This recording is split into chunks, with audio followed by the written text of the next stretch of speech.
For us, we realized that our onboarding process was extended just slightly.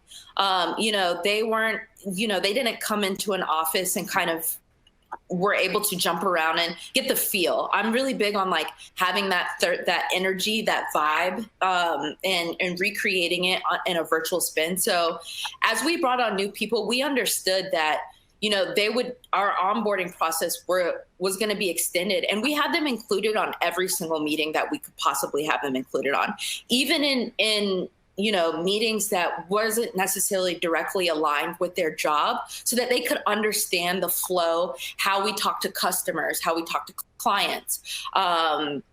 And then once they started picking up the energy of how we worked as a remote team, they kind of fit in a lot easier. But it really took a while for us to understand that, okay, our onboarding process is just extended a little bit further than what it normally would have been if we were inside of an office.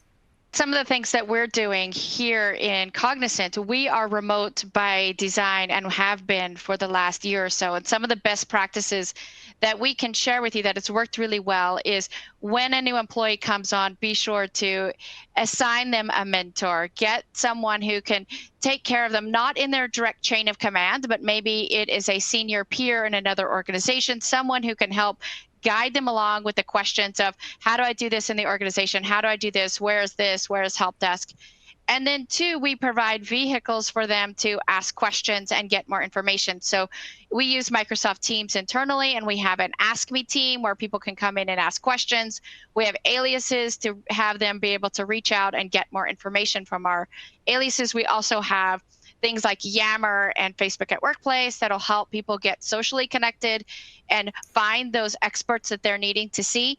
So it's really about day one, getting them a mentor, getting their manager, helping them through the process. And I agree with Amanda, our onboarding process is much longer. We tend to work with them about 2 to 3 months instead of just maybe a couple of weeks, because we want to really understand how does it work. And with a large organization or even a small, there's nuances that we as longer term employees don't realize that are an adjustment for newer employees.